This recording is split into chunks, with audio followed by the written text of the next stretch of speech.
এবারে যারা আন্দোলন করেছে এই ছাত্ররা, তাদের সাথে জনতাও ছিল, এর বড় একটি অংশ কিন্তু ধরুন আগামী 30 বছর বা আরও বেশি সময় রাজনীতি সচেতনতা বা রাজনীতি করবে। সুতরাং তারা কিন্তু যারা রাজনীতি এখন করছেন, আমাদের ট্রেডিশনাল রাজনীতি যারা করছেন, তাদের মাথার উপর কিন্তু এদের দৃষ্টি আছে।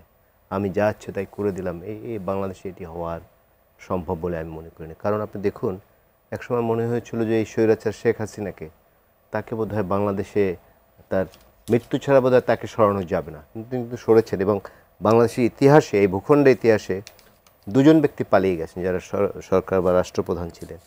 লক্ষণ সেন গেছে 800 বছর আগে পালিয়ে, আর গিয়েছেন শেখ হাসিনা। এবং this is the first time শুধু তিনি না, তার সাঙ্গ পাঙ্গ যত ছিল সব নিয়ে পালিয়ে গেছেন। এটি কিন্তু এই রাষ্ট্রে আমার মনে হয় পৃথিবীর ইতিহাসে কোথাও নেই আর।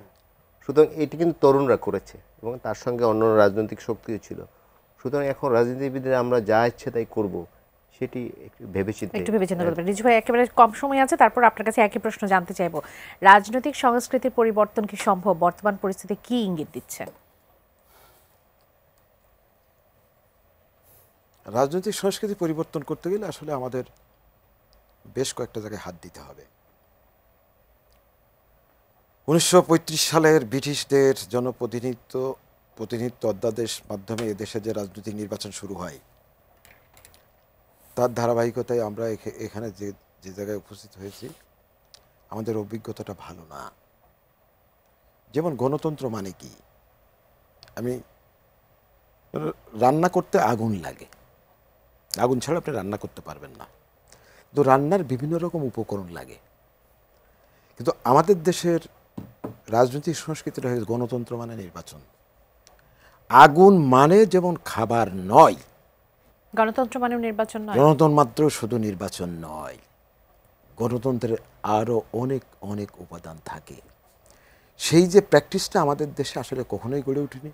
যারা যখনই ক্ষমতায় গেছে দেশটাকে বাপদাদার তালুক মনে করেছে এবং যেমন খুশি তেমন করে হাট ঘাট বাজার পাথর বালু বন জঙ্গল রাষ্ট্রীয় সম্পত্তিটা বলেন আর কি, সব নিজেদের মতো করে লুটপাটটা করে। এবং এটা হাট বাজার আমি নিয়ন্ত্রণ করব, আমি লিগ নেই কাজে আমি এখন নিয়ন্ত্রণ করব, এই জায়গাটা আমি নিয়ন্ত্রণ করব, হ্যাঁ ব্যাংক আমি নিয়ন্ত্রণ করব। এই যে আপনার রাজনীতিবিদদের এই জায়গা থেকে যদি বেরোতে না পারেন, এখানে আমি কারোর খোঁচা দিতে চাই না, এই যে অনেক জায়গায় অনেক ঘটনা ঘটছে। জি, অসংখ্য ধন্যবাদ। আমি একটু প্রীতম দাসের কাছ থেকেও আসতে চাই ভাইয়া। সরি আমি টাইমের কথা খেয়াল না, ধন্যবাদ প্রীতম।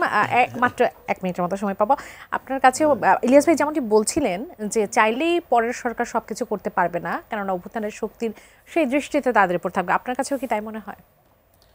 দেখুন, আমাদের এখানে যে আমাদের কথাগুলো যেগুলো আসছে সেগুলো সহজ, এবং রিজু ভাই যেটা বললেন যে এখানে যেভাবে অবাধ লুটপাট চলছে, তাহলে মানে পরবর্তী সরকারের যারা আসবেন তারা যদি এই লুটপাটকারীদেরকে নিয়েই আসেন এবং এই যে শাসন ব্যবস্থায় যদি পরিবর্তন না হয়, তাহলে অবশ্যই পরবর্তী সরকার এখন যে সরকার আছে, এর আগে যে সরকার ছিল তার চাইতেও খারাপ অবস্থার দিকে যাবে। এখন সেই জায়গাতে আমরা যদি আমাদের রক্তের ঋণ শোধ করতে হয়, আমরা যদি এই কথা চিন্তা করে আমরা একটা ঐক্যমত্যে আসতে পারি এবং আমরা নির্বাচনকে নিয়ে দলীয় স্বার্থ বা ব্যক্তি স্বার্থ গোষ্ঠী স্বার্থের ঊর্ধ্বে উঠে বাংলাদেশের জনগণের কথা চিন্তা করতে পারি, তাহলেই একমাত্র আমাদের ভবিষ্যৎ ভালোর দিকে যাওয়া সম্ভব।